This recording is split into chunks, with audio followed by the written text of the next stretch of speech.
episode 81, Disney announcements and more.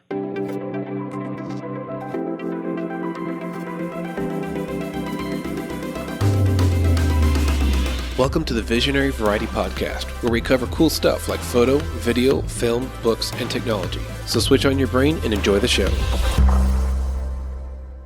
Hey, welcome back to the Visionary Variety Podcast. Thank you so much for listening this week.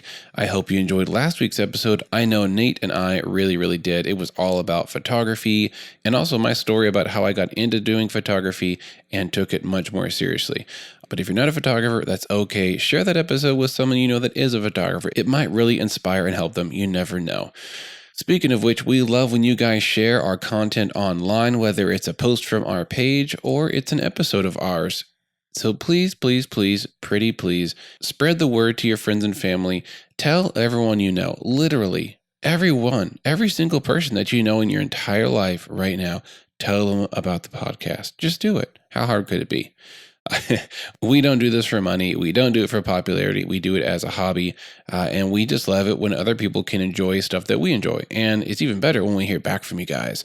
So like I said, write us or even send us a voice memo. Just record 10-20 seconds of what you thought about the episode. Maybe we were wrong about some stuff. Maybe you agreed or you disagreed. Maybe you think we're complete morons. We want to hear about that too.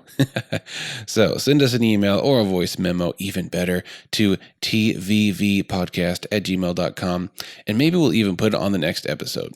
Okay, enough about us. In this episode, we're going to be talking about a lot of the new announcements that came out of D23 Expo, which I think happened today. I'm a little fuzzy on the date on that, but regardless, a bunch of announcements have been popping up on social media about the new TV shows they've announced, even more TV shows for Disney Plus, more than the other ones we already talked about on the previous Nerdy News and Stuff episode. So very exciting. And we're also going to be talking about Spider-Man, and it's so sad how he's not going to be in any Marvel movies ever again. Or maybe he will. And lastly, we'll talk about some exciting news about one of my favorite movies of all time, The Matrix. And more on that later. All right, well, let's get started. So first off, we got to talk about the biggest news that's happening this week in the Marvel Universe, or rather the Marvel Entertainment Universe. Spider-Man no longer having a home. So a little backstory is in 2015, the deal between Sony and Marvel was struck, where Sony owned and still owns the copyright and the intellectual property of Spider-Man.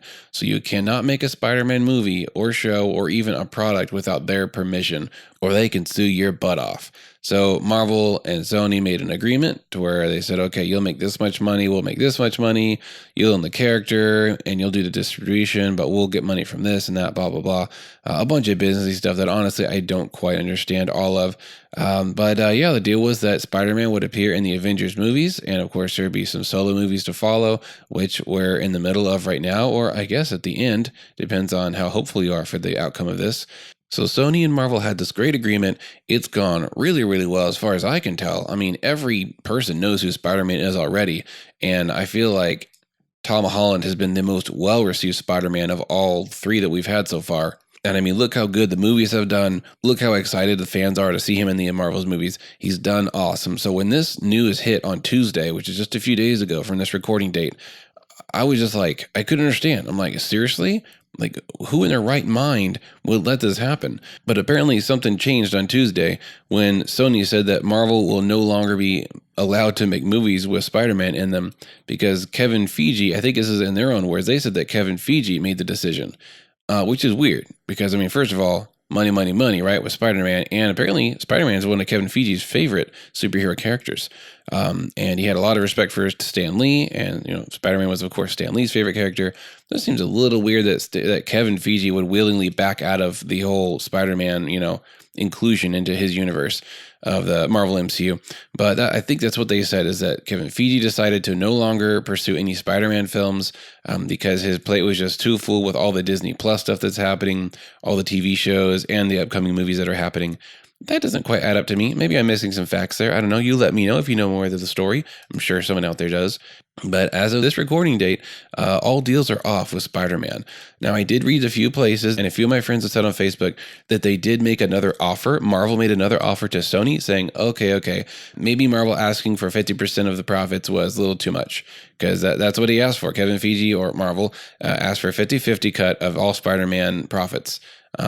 And they said, no, that's too much. I mean, to me, that seems kind of fair. I mean, Sony owns them. That's cool. But Marvel makes all the movies and makes them great. So 50-50 seems right to me, but whatever. I'm not a business person. So at some point, I believe recently, possibly leading up to what happened on Tuesday, Kevin Feige or Marvel proposed a new deal to Sony, and they said, all right, here's our future plan. We're going to do 6 films. Actually, I'm just going to read this quote. This is from TVO. There's a quote from them, and then there's a second quote that's a little bit longer, and it really explains a lot of details. I don't want to get this stuff mixed up. I've probably already got a few facts wrong, but here's some good quotes here. So TVO says, the deal was a 6-picture deal with Tom Holland and an option for a 7th film. There are 3 more Spider-Man films, so in essence, a new trilogy would happen. The second trilogy will focus on Peter Parker's college years, including plans to meet up and team up with Firestar and Iceman. And the second part of the quote is, the other 3 movies are 2 Avenger films, which Spider-Man will have a larger role with the Fantastic Four, becoming friends with Johnny Storm. Marvel Studios will helm and co-finance all Spider-Man related movies for 30% of the full profits. Sony will distribute, but Disney will acquire exclusive digital and online rights for Disney Plus and affiliated TV networks. Marvel Studios will helm and co-finance Spider-Verse live-action spin-offs under the same terms. Venom will relocate into the MCU. That's cool. Sony will be given permission for TV live-action programs based on Spider-Verse live-action properties. And then Deadline reported on Tuesday also that Sony and Disney had failed to come to an agreement over Spider-Man's future in the MCU. Disney wanted an even 50-50 co-financing stake in future Spider-Man movies, according to Deadline, while Sony wanted to make the deal as is, where Marvel receives up to 5% of first dollar gross and any merchandising revenue. So, yeah, I'm honestly a little confused of some of the terms and stuff, but I mean, the takeaway is that, come on, guys, get your stuff together. We can all be friends. I just need some more Spider-Man in the MCU because who doesn't like Spider-Man? I'm guessing there's some people that don't like certain characters, like they don't care for, maybe Vision or Iron Man or whatever, but no one doesn't like Spider-Man. Correct me if I'm wrong, but I'm not wrong because everyone loves Spider-Man. So that's all I'll talk about that. I'm sure there'll be some new update tomorrow where they came to an agreement, on the 2080 or something like that. I don't know. Okay, that's enough about Spider-Man. Let's move on to some of the more exciting and happy things that Disney is doing. So the D23 Expo just happened. D23 itself is like a special membership you pay. It's like a $70 entry fee, and I don't know if there's a monthly subscription or what, but you get a bunch of benefits and things like that. I'm guessing that also gets you into the expo, but you can buy tickets to the expo. So the D23 Expo just happened, and it happens twice a year. It's a biannual event, and it happens in Anaheim, California. If you were to attend these events, you get a lot of sneak peeks about upcoming shows, park attractions. There's like special talks and speeches by, core members and people that are part of the business, or maybe even actors and producers and things like that.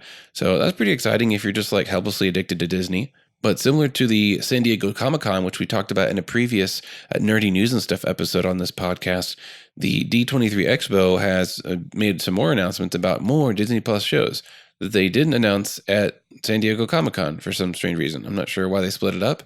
Maybe they just wanted to have some more, wow factor later. But here we are. So 3 new shows are coming. I'm not sure when yet. I don't think they've even announced the dates for these shows. But we're going to have on Disney Plus a She-Hulk show. You heard me right. She-Hulk. I don't know much about her. I need to do some Wikipedia reading to catch up on my Marvel lore on She-Hulk because I know like nothing about her. Other than that, she's a lady and she's really ripped. Next on the TV show announcements for Disney Plus is a Miss Marvel TV series. So I don't know a lot about Miss Marvel personally. I did not grow up reading comic books. I kind of overdose on Wikipedia articles every now and then when an announcement like this is made. But I believe in the comics she has some kind of connection and relationship with Captain Marvel. Obviously the name, there's something there. I don't know if this is Monica Rambeau. That would be super cool. But I guess I'll just have to wait and see. So yeah, Miss Marvel's coming out. And the last of the 3 announcements is Moon Knight, who I know absolutely nothing about. Other than I think I read somewhere a long time ago that he was basically like Marvel's ripoff of Batman. Maybe I remember that wrong. I don't know.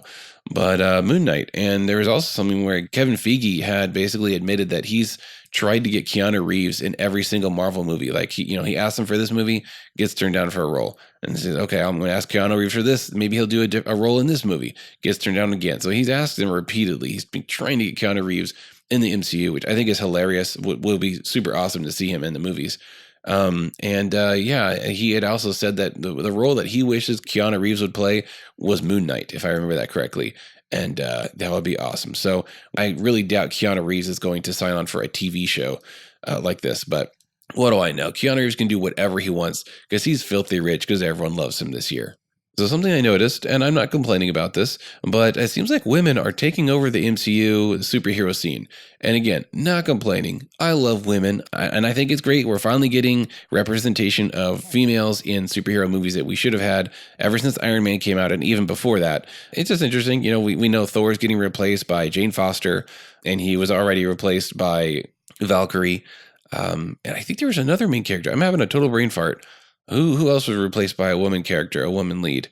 I can't place it right now, but I know in the comic books, Iron Man, I'm guessing he's retired. I don't know about that part, but he's kind of been replaced in a sense by Ironheart, who is a young lady in MIT who's a genius. And I think that's cool too. Also because she's African American. So that rocks. I would love to see a movie about her. That would be super cool. Maybe it'll come in a few years. And another thing that was released from Disney, I believe today, maybe yesterday, was the full-length Mandalorian trailer, and it's awesome. It opens with a scene of some stormtrooper helmets buried in the sand, then some stormtrooper helmets stuck up on spear points, pointing up into the sky, and a spaceship flying over this beautiful forested landscape that pretty much looks like the Firefly spaceship. Something that stood out to me in this trailer, if you go watch it, I'm not going to spoil it for you, but the music is really electronic. I felt like this was like techno music, and I'm not used to that with Star Wars. It's all orchestral. It's all beautiful and dreamy and whimsical because we know those theme songs that we love from Star Wars. This just does not sound like Star Wars music at all to me. Not a full-on complaint. I love electronic music. If you don't know me, just know that I love electronic music. I listened to trance for about an hour, at least an hour today, while I was drawing and editing. So I love me some electronic music, but kind of took me by surprise. And lastly, I don't know what it is. This is a TV show. Super pumped for it. I'm probably going to pay for Disney Plus, mostly just to watch this show, but also the other stuff. But it's weird to see Star Wars on a TV show. I don't know what it is. Watch the trailer and tell me if you agree or if you disagree. But it doesn't look like a movie. It still looks great. It looks solid and perfect. I don't know what I would change. I would not saying I could do it better, but I don't know. It's just weird to see Star Wars on TV. We've never seen live action Star Wars on a TV show. We got the animated shows. I think there's 3 of them now. There's all kinds of animated content out there. Watching a 45-minute-ish episode of Star Wars and then knowing there's more after that, it's just like too good to be true. So, I don't know. Star Wars is my main thing. I happen to be wearing a Star Wars shirt right now. It was not planned. Cannot wait to see this show and to see what happens. Honestly, part of me is I just can't wait to watch a Star Wars property that has nothing to do with the Skywalker family or Darth Vader or another freaking Death Star iteration. Please stop redoing the same old stuff in Star Wars and give me something new. So fingers crossed that's what we're going to get in this show. All right, staying on the Star Wars line of releases, we just got confirmation that Ewan McGregor will be reprising his role as Obi-Wan Kenobi in an Obi-Wan TV show for Disney Plus. And it is going to be taking place 8 years after Revenge of the Sith. So that's in between episodes 3 and 4. The Jedi Purge has already happened, which is, Order 66, where the military force, being the clone troopers, turned on all the Jedis and killed almost all of them. There's only a handful of Jedis that survived. They all went into hiding. So Obi-Wan is hiding out on Tatooine. He has delivered, baby Luke to his uncle and his wife to be taken care of on Tatooine. That's where he grows up, not knowing his true identity. So it's kind of an uneventful history of Obi-Wan, or so we've been thinking. But now that we're getting some canon information about what the heck he's been up to on Tatooine for all those, 20, 30 years, after episode 3? We're going to find out. We do know a few little bits of information that are official canon. Most of them come from the animated show Star Wars Rebels, and there's probably a few books that touch on this little time span in between episodes 3 and 4. One of the things that happens is Darth Maul tracks down Obi-Wan. Somehow he uses Ezra to get the information, and he seeks out Obi-Wan because if you remember, there was a little bit of a feud. You know, Obi-Wan might have got a few good hits in on Darth Maul, such as cutting him in half. And so Darth Maul wants some revenge, so he finds Obi-Wan. Obi-Wan finally finishes off Darth Maul once and for all. It's super dramatic and great. So we know that happened. I'm not sure where that's going to take place in reference to this new show, but we're going to find out. So I'm really excited about seeing some more of Ewan McGregor. He's one of my favorite Star Wars characters from the prequels. He's one of my favorite Star Wars characters of all time as far as acting and the actual Star Wars character. So here's to looking forward to September 12th when Disney Plus goes online. Although I don't think this show is actually going to be released right when the streaming service goes online. But, I'm guessing the production is going to start this year or next year. So we'll have to wait a little bit. But at least The Mandalorian will keep us busy until then. Okay, next major announcement. Matrix is coming back. It's getting rebooted. It's getting reloaded. Matrix 4 is coming. So that's awesome. I mean, Matrix is like one of the best modern films ever made. So me and the other hosts of the show are super stoked. Abby Leone, this is like one of his favorite movies. He says it is a perfect movie. 5-star all the way, no doubt. The first Matrix film is a perfect movie to him, and he is a cinemaphile film junkie. Like, he knows movies. So when he says that, you better listen up. And honestly, I pretty much agree. Matrix is a solid, great movie. So what's really been on my mind is what the heck is going to happen in Matrix 4? We had a good trilogy as far as it wrapped things up. It gave us, a really interesting and redemptive end that brought peace to man and machine. Now, there were still some loose ends that could have been fixed, so maybe that's going to focus in on those. So some of the things that pop into my head when I start thinking of what the heck is going to be in Matrix 4 is, first of all, the fact that Neo died and Trinity died. So how are they going to be back? We do know that Keanu Reeves and Carrie-Anne Moss have signed on for Matrix 4, so they are going to be in the movie. And it has been around 10 or 15 years since they've last been seen in the film, and they've definitely aged a little bit. Keanu still looks pretty great. I haven't seen Carrie-Anne Moss on screen, but I'm sure she's still as beautiful as ever. But yeah, so they died in Matrix 3. Sorry about the spoilers, but hey, it's been out for a while. You should have seen it already. So they're going to come back somehow. Maybe they have backed up their consciousness to the system. Maybe, I don't know. I don't know what's going to go on. Second idea is what happened in the past, 10 to 20 years. Are we going to jump back into the Matrix universe that has elapsed in real time? Kind of like they've been doing with some aging hero characters like Arnold Schwarzenegger and Patrick Stewart, where they've got a new series coming out and time has passed in real time. So now they're older and we get to find out what happened since we last saw them. So very curious about that. Third thing is, has peace between man and machine stayed? Like, are they still in peace with each other? And if they're still at peace, have the robots found an alternate power source? Because last time I checked, they were sucking the energy out of human bodies without their consent and by tricking them with a illusion, aka the Matrix. So yeah, maybe they cleaned up the atmosphere. Maybe they finally got around to fixing that problem, and the robots can have their solar power back. The humans can have their planet back as well, and we can all just be at peace and be friends, right? Doubt it. That wouldn't make for a great movie. So very curious about what's going on in this dark and gritty world of the Matrix, or rather outside the Matrix, the real world. But unfortunately, we will just have to wait and see. The production is set to start next year in 2020. That means the movie might not come out till maybe 2021 or 2022 if they're really putting a lot of work into it. And this time, it's only one of the Wachowskis directing. Lana Wachowski is directing, producing, and writing. That's a lot. But as of right now, I'm staying hopeful. We're going to do some Matrix episodes. So I'm currently planning a episode to talk about the Matrix story and franchise as a whole.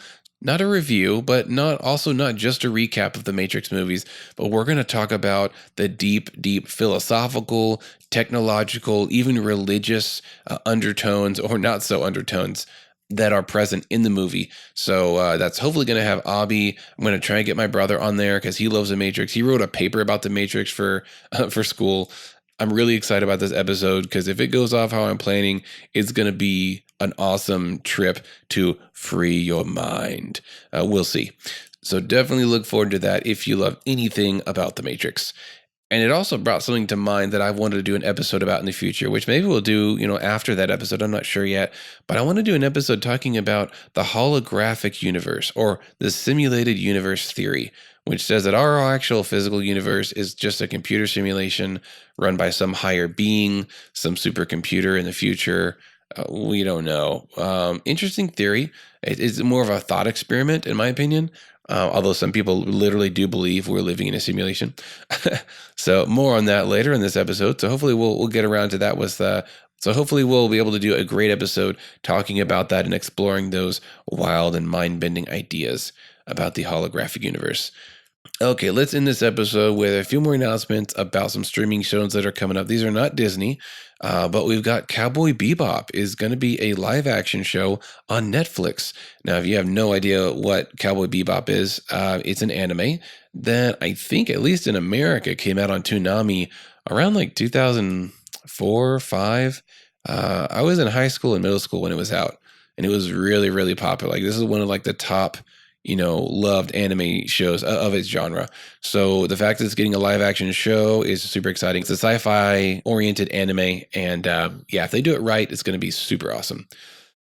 I don't have a date for that yet, but I believe it is coming out this year. On Amazon, and next Saturday, August 30th, The Dark Crystal is going to come out on Amazon. Again, a show, live action with puppeteering like the original movie. I don't think they're doing a whole bunch of CGI for the characters, but they're trying to keep the Jim Henson practical effects thing going, which I think is great.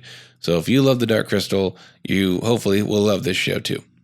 The Witcher is coming out this fall on Netflix. We already talked about that on a previous episode. That comes from some Polish fantasy books that started in the 90s, got turned into some really great video games that are still going on, and now we're getting a live action show. Because like I've been saying, fantasy is the new sci-fi. So, okay, speaking of sci-fi, we've got 2 more announcements. First is Altered Carbon. Season 2 is going to come out, I believe, this year on Amazon. The book was awesome, although very much, not very much, but there are some very adult scenes in the book. I think 2 of them that were just too much for my taste. Other than that, the content, the story is phenomenal. The show also had some, not child-friendly scenes. I'm hopeful. If they're making season 2 about the second book of the Altered Carbon series, I definitely will jump on that because the book is much less sexual. It's much more pure sci-fi. They're in space. There's alien stuff going on. So hopefully they stick to that and don't make it all needlessly adult just to crank up the, views and watches for that show. We'll see. So Altered Carbon's coming on Amazon, and The Expanse Season 4 comes out December 13th on Amazon. My goodness, this is a show and a book series I cannot hear enough about. And to my shame, I have not watched the whole season. I've seen the first episode, I think twice now. I keep trying to start it, first on my own, and then I watched it again with my wife. I just have not found the time to sit down and watch more episodes, but I want to because this looks like a great hard sci-fi, very realistic, very scientifically based sci-fi show. And yeah, I know a lot of people really love that show. So looking forward to season 4, and hopefully I can work my way up to that and actually watch the first 3 seasons. All right, well, that's it for this episode. Again, another short episode. Let me know if you like these short episodes. Would you listen to more episodes if they were 20, 30 minutes long? Or do you enjoy the long, deeper discussions on the hour-long episodes? It just seems like when we have 2 or 3 people, our episodes almost all the time naturally stop right around 1 hour, give or take a few minutes. It's weird how that always happens, but we generally finish our discussions, we get all our opinions and arguing out of the way, and then we're like, okay, well, I guess we're done now. And it's an hour. But let us know what you think about the episode length. And if you have ideas for an episode, like if you say, hey, like, have you ever heard of this book? Or have you ever heard of this show? Or what about this technology? What about this sci-fi or fantasy concept? What are y'all's opinions? Or, what's your opinions or experience with this thing? Send it our way, because maybe it will turn into an awesome episode in the future.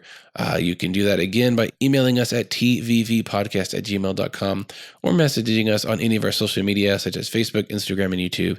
We're all over the place. Well, thanks for listening to another episode of the Visionary Variety Podcast. I hope to be in your ears next week. If you like this show, be sure to subscribe on your favorite podcast app. You can also find our previous episodes there and listen whenever you want. We love to hear from our listeners, so if you have any comments or suggestions for future episodes, you can reach us at tvvpodcast@gmail.com. Thanks for listening and have a great week.